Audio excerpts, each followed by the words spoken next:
I've got a pretty large property and don't mind the neighbor's cat hanging out chasing mice and other things, but it's constantly walking right up to me and brining me dead things when I'm outside. I don't feed the cat and barely pay any attention to it except when it rubs up against me and purrs. I'll give it a quick pat and move on to whatever I was doing, gardening, etc. Otherwise I basically ignore it. Anyways, the frequency of dead things plopped at my feet has gotten to almost every day. I don't want to be mean and scare it or anything. It's welcome to relax or prowl the yard, but it's a long walk from one end of the yard to my trash cans to dispose of the things it brings, and it's getting old really fast. Enjoy the yard versus its owner's yard for some reason. It's an older cat and I don't think it's right to spray it with a water bottle or try to scare it or be mean to it as some suggested here. That's just not an option for me. I called my vet to get their advice and he said to soak cotton balls 1-to-1 with food grade vinegar and water and lightly dab my wrists, neck, ankles, shoes, etc. The vet said the vinegar is totally safe for the cat, but cats don't like the vinegar and will associate the scent with me and in theory should stop approaching me and will likely give up trying to give me dead things. The vet said it might be a good idea to actually lure the cat to me with a simple treat to make sure it approaches me, smell me, dislike it and leave. So one quick stop at the market for the vinegar, cotton balls, cat treats and dabbing myself all over like my vet advised and I'm good to go. Voila! Problem solved, right? Nope. 1. My beloved dog wouldn't even come up to me the entire rest of the day. 2. My wife said I stunk and demanded I shower. I told her I still had a lot of chores outside in the yard and she said I can't step into the house until I showered. I told her I would shower after my chores. 3. The cat showed up as usual and brought me another dead thing, partial grasshopper this time, and I did what the vet said and gave it the cat treat. It not only approached me and didn't flinch at all at my smell, but went crazy purring and rubbing up against me after I gave it the treat. Like purring so hard I could feel the reverberations when it rubbed against my pant leg. Unusually, the damn cat followed me around most of the day and kept interfering with what I was doing, pruning, sweeping, etc. running in front of me while I'm carrying things to the wheelbarrow, zipping between my legs, laying down right where I'm about to trim. I'd gently move him and the little bastard kept coming back. I'd make sure I'd hold out my wrists for it to smell and that did jack shit. Cat didn't even care or seem to notice the vinegar smell. 4. I did a lot of work in the yard but still had more to do, so I was going to go take a quick nap on the couch and then get back to the yard, but my wife wouldn't have any of it and kicked me out. She told me to go nap near the pool in the nice shaded area I had set up with lawn furniture and a hammock. Didn't want to argue with the boss, so I went to the hammock. Took a nice nap only to wake up to find the fucking cat sleeping on my chest purring, ass right in my face. I gently let it down on the ground so I could get back to my yard work, and right there under the hammock another dead thing the cat left for me. Covered in hundreds of ants. FML. I give up. Update 2. First of all, I'd like to thank everyone who gave sincere, well-meaning advice here, as when I say I'm not a cat person, I really mean I'm not a cat person. I don't dislike cats, but I've always grown up with dogs, and other than bumping into the occasional cat in the periphery, I have almost no knowledge other than the basic guy off the street. There seemed to be some conflicting advice in the thread. Ignore the cat, pick up the cat constantly, feed that cat, don't feed the cat, instead of vinegar try citrus, no try peppermint instead of citrus, eat in front of the cat, etc. to answer a couple of questions from the thread. Maybe the cat belonged to the previous owner of the house and has hung around. Nope. I've owned the property for over 20 years. I had the former dilapidated house demolished and over the decades slowly added the main house, 2 small guest houses, the pool house, etc. The cat literally showed up on the day the new neighbor below the hill moved with their stuff. I simply connected the dots. Are there any poisonous plants in my landscape yard? To my knowledge, no. I have a dog who I would take a bullet for, and when I hired the landscape architect and arborist, I made sure to request no thing would be planted that would harm my dog or any of the local wildlife, but at the same time I wanted to attract butterflies, hummingbirds, etc. For this same reason, despite it being a really easy solution to my ginormous ant problem, I refused to use chemicals, pesticides in the yard. Trial and error. Advice from the thread that worked or didn't work. First of all, I wasn't going to make the same mistake again of putting on a scent that would upset my dog. The day I tried the vinegar, my dog tried to avoid me all day and would only begrudgingly come to me when I insisted and called him over. The only citrus I had around was some strong citrus soap smell from one of my wife's fancy soaps she has all over the house. Tried it around the cat, nothing. Didn't deter the cat at all. I didn't try peppermint because I don't like the smell of peppermint myself. Ignore the cat completely, eat in front of the cat, but under no circumstance do I feed the cat. Didn't work. The cat would just stare at me and bob its head back and forth intently watching whatever I was eating, then bob its eyes to my mouth and just watch me chew. Still brought me dead things. I was strong. Held my ground. I didn't feed the cat even though I'm pretty sure it was asking for a bite of whatever I was eating at the time. Love bomb the cat, constantly pick it up. Go over the top to pay attention to it. To the people who gave this piece of advice, if you were trying to help, then thank you. If you were trolling, then congratulations, you got me good. Not only did smothering the cat with affection and constantly picking it up not work, it backfired. Hard. The cat became obnoxiously clingy and would demand I pick it up and give scritches, constantly interrupting what I'm doing. Sometimes it won't stop meowing incessantly until I do a quick pick up and scritch. Put it back down only to have it do the same thing less than an hour later. Man, I'm busy, I don't have time for is. So. Up to this point basically nothing worked. After trying some of the thread's advice? Significantly worse. Cat still came around every day. Every day still brought me dead things. Followed me everywhere, but now every now and then I gotta pick it up to rub its tummy, give it a scritch to hit the reset button so it would stop meowing at me. It incessantly follows me. There was only one single day where I didn't see the cat, or so I thought. I left really early in the morning to go pick up things I needed from Home Depot, drop by my local nursery to pick up their good secret sauce compost, basically run a bunch of errands. Came back in the afternoon and went about my chores in the yard, and as the hours passed it hit me. No cat. Not a peep, nothing trying to trip me as I carry things with a wheelbarrow, no demands for a pickup, scritch and release. Nothing. I just shrugged my shoulders at my good fortune of finally working in peace. It was getting late and I was hungry, and since I told my wife I was running errands, I guess she assumed I would pick up something to eat out, and she didn't pack anything for me. Headed back to the house, and as I was opening the kitchen sliding door, they're sleeping in my wife's lap as she's petting it and watching TV as the goddamn cat. Oh hell now. My wife looked up and smiled at me, then quickly frowned and asked what's wrong? I said, what do you mean? She said, when you came in your jaw dropped and you mouthed, son of a bitch. Me, why would you let that cat in the house? Wife, why wouldn't I? Poor thing was outside rubbing up to the glass door and meowing bloody murder. It was obviously hungry and thirsty. Me, oh my god. You didn't feed the cat, did you? Wife, of course I did. You think I'm going to let a helpless animal go hungry or be thirsty at my door? I thought I was going to have an aneurysm. All I could think about was the movie Gremlins when you were firmly warned never to feed the thing past midnight or else you're fucked. Now my wife's done it. She's fed the damn cat. I'm fucked. Me, this is the little bastard that has been giving me headaches with the ants for weeks by bringing me dead things. Wife, what are you talking about? It just showed up today. Me, holy shit. I just realized all this time, I don't think I actually ever directly mentioned the cat to my wife. I have a few acres of land, and the land is nicely landscaped and partitioned with very tall trees as to break up the line of sight, as the landscape architect said. To give a sense of walking in a manicured forest and not knowing what is around the corners until you turn and see the different kinds of landscapes on the property. I've been working on the far end of the property, and that's where the cat shows up. She never saw the cat until today. Me, wait a minute. That day I came in with the vinegar smell and you wouldn't let me in the house. That's because I was trying to make the cat keep away from me. Exactly at this point the cat woke up and saw me. Hopped off my wife's lap and started purring loud like a motorboat and rubbing hard against my legs. Wife, that's why? Oh my god. Why didn't you ask Kevin for advice before trying something that stupid? Kevin is our vet, I've known him, his wife and kids for years. He comes over every now and then and we play video games in my man cave or to shoot pool while the wives are doing who knows what. Me, it was Kevin who told me to do the vinegar. My wife literally rolled her eyes. Wife, I can't believe you two are doctors.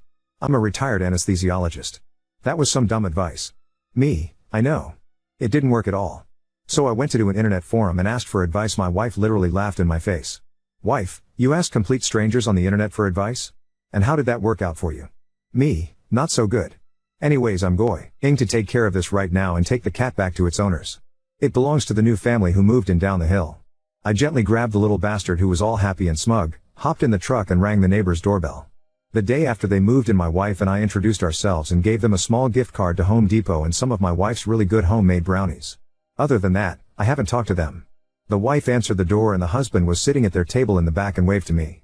I reintroduced myself while holding their cat and told them I'm brining it back as it's been coming over to my yard every day. I was about to follow another thread suggestion and ask them if they could please consider putting a bell and collar on their cat so it would have a hard time catching things and bringing their corpses to me, when the wife said, "That's not our cat. We don't have a cat." All the air left my lungs. If I thought I was going to have an aneurysm before, now I'm sure I'm going to have a stroke as well. No. Fucking way. This isn't their cat. A million things was going through my head, and number one on that list is I call bullshit. There is no fucking way. I live on a small cul-de-sac. I am the only house on top of the hill because I own the entire damn top. I've known all the few neighbors for years. This cat doesn't belong to any of them. This cat literally showed up on the day they were moved their stuff in. I was thinking, are these guys fucking evil douchebags who dumped their cat and trying to deny it? The words just plopped out of my mouth and I instantly felt like an idiot. Are you sure? Wife looked a little taken aback and said, "That's not our cat." She sounded sincere and her face looked convincing. The husband came to the door and said, "Is there something wrong?" I said, "I thought this was your cat and was brining it back to you. It showed up the day you guys moved in." The husband said, "That's not our cat. I've seen it walking around, but I think it belongs to one of the neighbors." He also looked sincere. Are they just world-class bullshitters? There's no way this isn't their cat. What are the odds? Their little kid, who looked like she was maybe 4 years old or so, came to the door and smiled at me and the cat. Okay, here we go. Kids don't bullshit. They are brutally fucking honest, and if this is their cat, this kid is going to spill it right there and then. Nope. The kids all like, a kitty. This kid had no idea of this cat. This cat isn't theirs. I could only think, oh my god. Fuck. Fuck. I sheepishly apologized for the error and left with the little bastard. It was before 5, so I called Kevin, the vet, and told him I'm bringing the cat over to see if it has a chip. I dropped by his clinic. They scanned the cat. No chip. Kevin examined the cat and estimated it is around 7 or 8 years old. Said there is no way this is a feral street cat, as this cat is broken and way too used to being around people. What do you mean broken? Is something wrong? Kevin said, no, nothing like that. I mean this. He took the cat from me and cradled it on its back. It just stared at him calmly. He put it on the table on its back and gently grabbed both hind legs and pumped them up and down and went chugga chugga chugga chugga choo choo. The cat just looked back and blinked at him. See? Broken. I had no idea WTF he's talking about. Cats are wary of complete strangers. Even house cats that have been around people all their lives. Cats don't just let anyone walk up to them, pick them up. And they will never let a stranger just put them on their back, exposing their vulnerable abdomen, and let them reposition them like a G.I. Joe action figure with a kung fu grip like this one does. So what? So it's really just super friendly. Kevin, you're not getting it. I've never seen a cat as chill as this cat. No one has. They don't make cats like this. This cat literally gives zero fucks. Even to its own peril. Even the techs noticed it. They were just passing this cat around, putting it in all positions, holding it, petting it. This cat didn't give a fuck. This goes way beyond being just friendly. It's broken, man, but in a good way. Maybe it's just developmentally disabled? Kevin, nope. Not that I can tell. In fact, I think it's probably above average intelligence. What makes you say that? Kevin, it somehow wiggled its way into your life and got your dumb ass here, didn't it? But I don't like cats. Kevin, I know. It's played the long con on you. He was smiling his ass off like it was Christmas. Like I said, smart. But I don't want a cat. Don't you know anyone who will take it? Kevin, absolutely. The tech already offered. She's in love with it. And the other tech wants it too. But here's the thing. What? Kevin took the cat and plopped it in my arms. It looked up at me with those big dumb eyes and started purring really loud. He took the cat back. Purring stopped. Cat just looked at him. He put the cat back in my arms. It started purring again. Kevin, see? This cat has a major hard-on for you. I'm not going to tell you what to do, but my 2 cents, it would be cruel to separate this cat from you.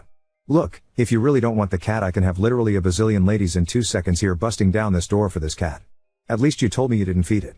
I told him my wife already did and she really liked the cat. Kevin, oh man, you're fucked. So, I bring the cat back home. I told my wife everything. My wife has a grin ear to ear.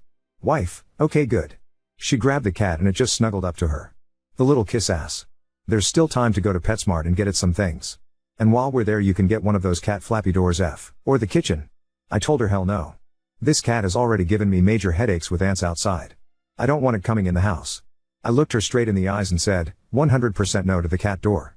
I crossed my arms, 1000% no. She narrowed her eyes at me. Anyways. We're at PetSmart and she's looking for outfits for the cat and I'm in the pet door section. The only consolation prize is she let me name the cat. I named it what she thought was Elby. I told her it sounds cute like Elmo and she went with it. It's actually is L.B. for little bastard. I giggle inside when I call its name. P.S. Elby has stopped bringing me dead things since being inside most of the time. Has already destroyed my Newton's cradle I've had for years in my office, stolen one of my Chewbacca slippers which I still haven't found, and I still often wake up after napping with him sleeping on my chest, ass right in my face. FML. I give up. Now on to second story. Girlfriend returned from her business trip acting catatonic, locked herself in her office for days, and refuses to tell me why. We have been together for a year and a half and our relationship has been good up to this point. She was out for 5 days for a business trip to a conference. Without disclosing much, we both work in the same field but not a lot of overlap. The conference would debut a project she had been working on. I did not go, because of my own work, but she went with her coworkers on the project and everyone seemed to have a great time. I picked her up from the airport 2 nights ago, and when I went in for a hug and kiss she didn't return it and just went to grab her luggage. The whole ride home, she was basically catatonic. She didn't want to talk much, and would either ignore me, give a delayed, short answer, or be very short with me. The only thing I could get when I asked what's wrong was I'm tired. When we got home, I reheated some food for her while she was in the shower. After the shower, she took her bowl but dropped it on the way to the table and immediately started crying.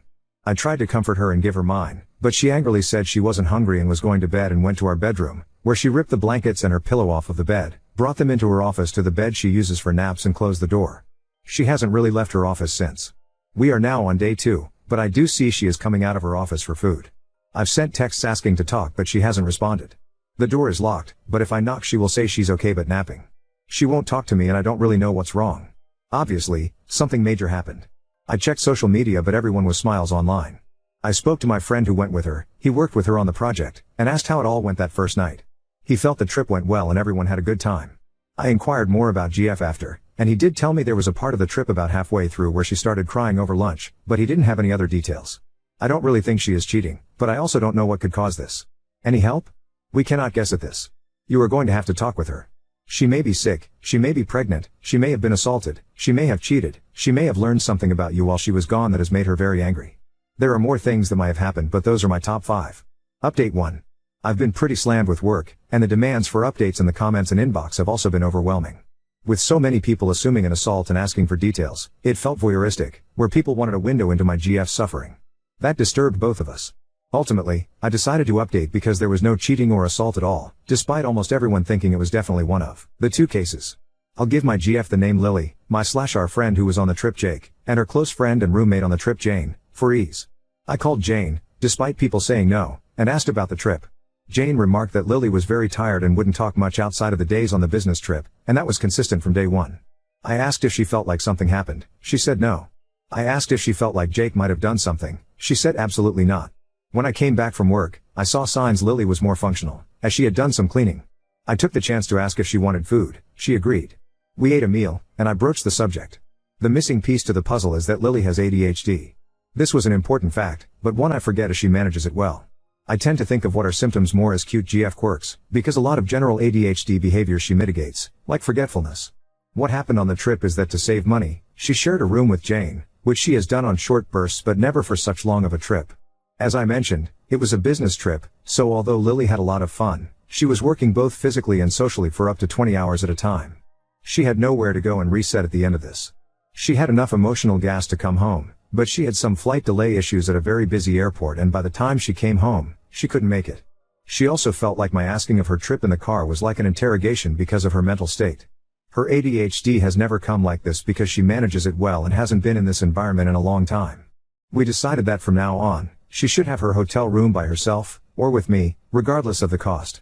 I also agreed to not ask any questions when I pick her up from her flight, and she will instead tell me what she wants.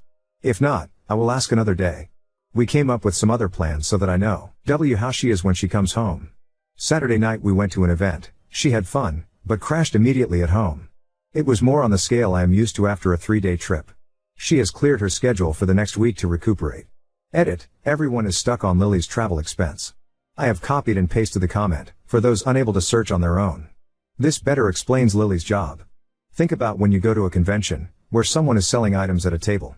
These individuals have to often buy their booth and pay for their hotel to travel to the convention. I use the term business trip because for Lily, Jake, and Jane, this is a business trip. They are there on business, not vacation. Additionally, many people are convinced this is an excuse to cover consistent bad behavior. It has never happened before. She was stuck in the most crowded airport in the country for 7 hours longer than she was supposed to be. She hadn't slept for 5 days, and hadn't eaten in a day. This led her to a point where she felt sick, and by the time she came home it is 1:30 a.m. and she is exhausted and hungry. This was an exceptionally bad day for her, which resulted in her behavior. It was not out of malice or entitlement, and it is not how she would act in any other situation.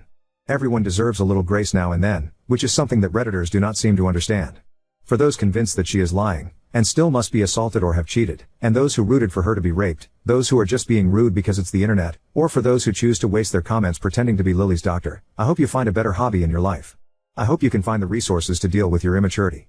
I am done with this account. The problem is solved, and the update is there. If nothing else, I have learned that Reddit is a terrible place to receive any kind of advice. As a fellow editor who travels to see conferences for work, often has to share a hotel room, and has to be on the entire weekend. I fucking knew it lol. It's really overwhelming and throw in a bad travel day and you're just over the top. I'm glad she's okay, just give her some alone time to let her batteries recharge.